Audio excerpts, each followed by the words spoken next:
ఆంధ్రప్రదేశ్ చేనేత సహకార సంఘం జేఏసీ అలాగే ఆల్ ఇండియా వేవర్స్ ఫెడరేషన్ సంఘం ఆధ్వర్యంలో ఈరోజు అయితే కాకినాడ కలెక్టరేట్ ముందు అయితే ఈరోజు ఆత్మగౌరవ దీక్ష అయితే చేపట్టినటువంటి పరిస్థితి ఉంది.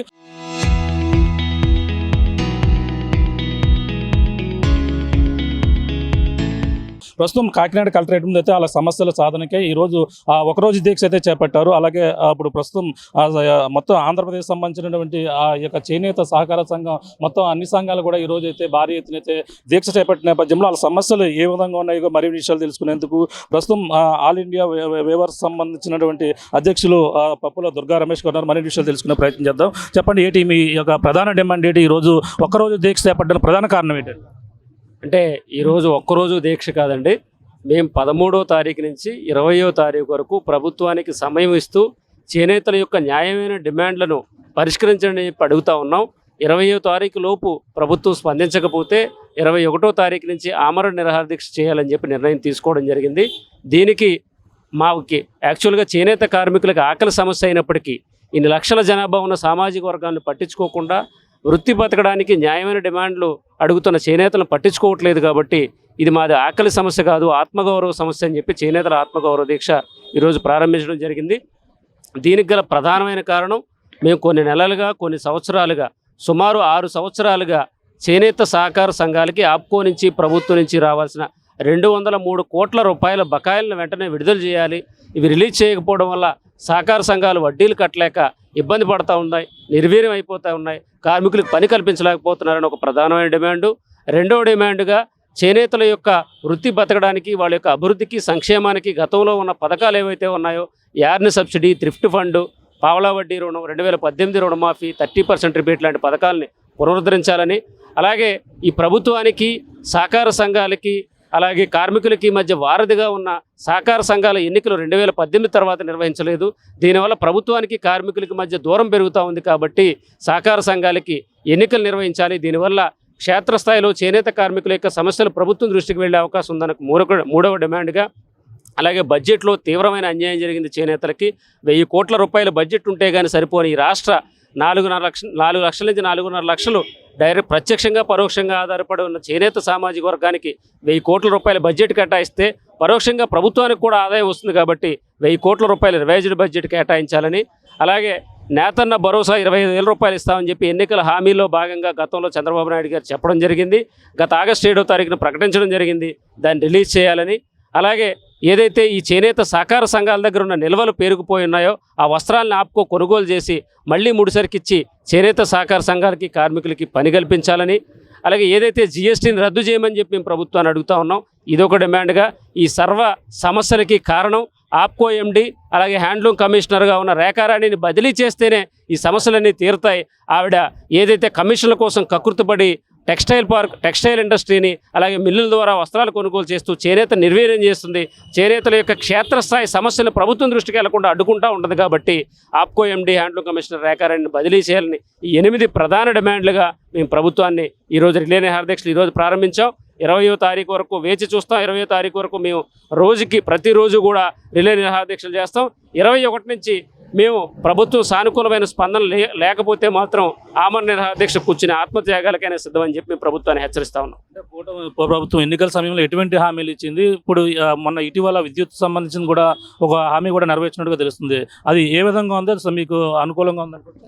అంటే ఇప్పుడు ఎన్నికల్లో మాకు మేనిఫెస్టోలో పెట్టింది, గత ప్రభుత్వం 24,000 ఇచ్చింది, నేతన్న భరోసా మేము 25,000 ఇస్తామన్నారు. ప్రభుత్వం వచ్చి అధికారంలోకి 2.5 సంవత్సరాలు అవుతుంది. ప్రకటించారు కూడా, ఇప్పటికి వచ్చి ₹1 కూడా ఇవ్వలేదు, ఒక్క దఫా కూడా ఇవ్వలేదు. అలాగే జిఎస్టీని రీఎంబర్స్మెంట్ చేస్తాం అని చెప్పి దాని ప్రతిపాదనలు కేంద్ర ప్రభుత్వానికి పంపించున్నారు, అది కూడా అమలు కాల. అలాగే 200 యూనిట్లు ఉచిత విద్యుత్ మీరని చెప్తా ఉన్నారు. 200 యూనిట్లు ఉచిత విద్యుత్ ప్రకటించి సంవత్సరం అవుతుంది, ఇప్పటికీ కూడా ఇంప్లిమెంట్ కాలేదు. ఇప్పుడు దరఖాస్తులు తీసుకుంటున్నారు ఈ నెలలో, అంటే వచ్చే నెల పై వచ్చే నెల ఇంప్లిమెంట్ అవుతుంది. ఎంతమంది ఫిల్టర్ అవుతుందో తెలియదు. మరొక ముఖ్యమైన విషయం, మా వృత్తి బతకడానికి కావాల్సిన కనీస అవసరాలు మేము అడుగుతామంటే 200 యూనిట్లు ఉచిత విద్యుత్ మీరు ఇవ్వడం వల్ల వృత్తే లేకుండా ఉన్నప్పుడు 200 యూనిట్లు ఉచిత విద్యుత్తుని మేము ఏం చేసుకుంటాం?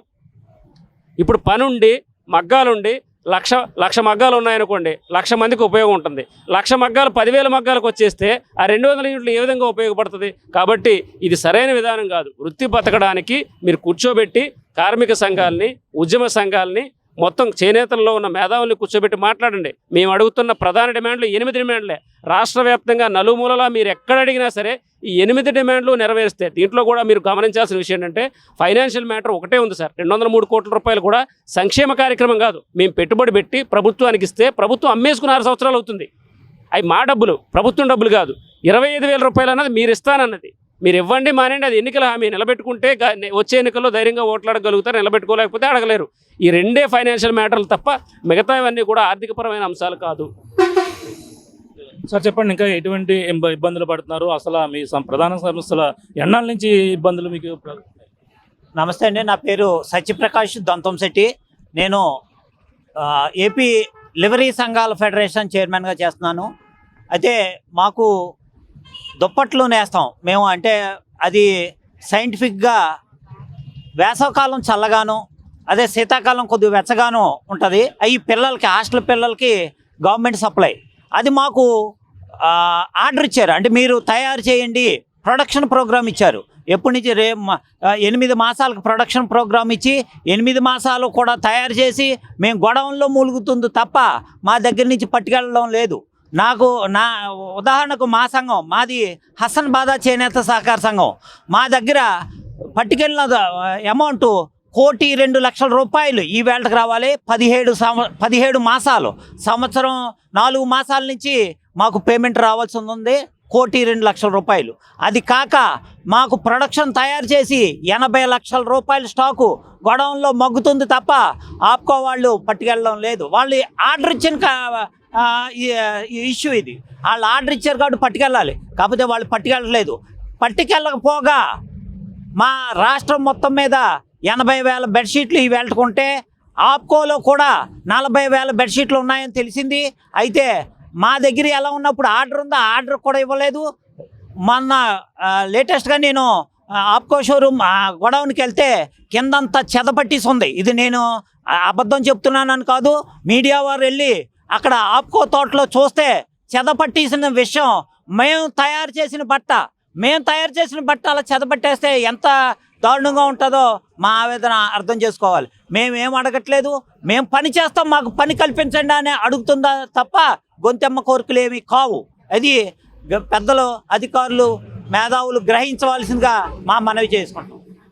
ఇంకా ఉన్నారు, మాట్లాడే ప్రయత్నం చేద్దాం. చెప్పండి, ఇంకా మీరు ఎటువంటి సమస్యలు మీకు నా పేరు అలకరాజు, మాది ఆధ్వర్పేట. ఉమ్మడి తూర్పుగోదావరి జిల్లా చేనేత సహకార సంఘం జేఏసీకి కన్వీనర్గా ఉంటున్నానండి. ఇప్పుడు మాకు ఏంటంటే, ఇప్పుడు ఒక చేనేత సహకార సంఘంలో ఒక వస్త్రం తయారు చేశారు అంటే ఆ వస్త్రం అమ్మిన తర్వాత ఆ డబ్బులు మళ్ళీ మనకి వెనక్కి వస్తే ఆ డబ్బులతో మళ్ళీ మనం ఏమన్నా ముడిసలు కొనుక్కొని మళ్ళీ మనం ఉత్పత్తి చేయొచ్చు. ఇక్కడ ఏమవుతుందంటే, వస్త్రం తయారు చేసిన తర్వాత ఆ వస్త్రం ఆప్కో పట్టుకెళ్ళి వాళ్ళ అమౌంట్ ఇవ్వకపోవడం వల్ల మేము బ్యాంకుల దగ్గరికి వెళ్ళి రుణాలు తెచ్చుకొని దానికి వడ్డీలు కడుతున్నాం. మాకు ఆప్కో ఆ అమౌంట్ వేస్తుంది తప్ప వడ్డీతో మాకు ఇవ్వదండి. కాబట్టి దానివల్ల ఏమవుతుందంటే, డిసిసి బ్యాంక్ వచ్చేసరికి మా క్యాష్ క్రెడిట్ మొత్తం అంతా మాకు క్యాష్ క్రెడిట్ అంతా వాడేసాం. వాళ్ళకు క్యాష్ క్రెడిట్ కూడా ఇంక ఇవ్వనంటున్నారు. దీనివల్ల చేనేత సహకార సంఘాలు మూతపడే పరిస్థితికి వచ్చినాయండి. దీనివల్ల ఏంటంటే, ప్రభుత్వం కొంచెం పెద్ద మనసు చేసుకుని ఆప్కో నుంచి రావాల్సిన అమౌంట్లు మాకు కనుక సకాలంలో అందిస్తే మా చేనేత సహకార సంఘాలు మళ్ళీ పూర్వవైభవం సంతరించుకొని చేనేత కార్మికుడు 2 పూట్ల అన్నం తింటాడండి.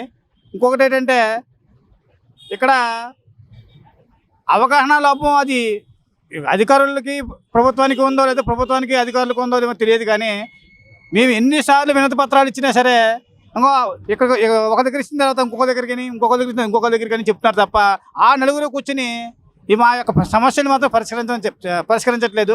దాని కారణంగా ఎన్ని చెప్పినా వీళ్ళు వినట్లేదు. ఇది అని చెప్పేసి మేము ప్రభుత్వానికి ఒక చిన్నగా తెలియజేయడం కోసం అని చెప్పేసి ఈ నెల 13వ తారీఖు నుంచి 20వ తారీఖు దాకా రిలే నిరాహార దీక్ష చేసి అప్పటికి కూడా ప్రభుత్వం స్పందించకపోతే ఆమరణ నిరాహార దీక్షగా కూర్చోవడానికి మేము సిద్ధంగా ఉన్నాం.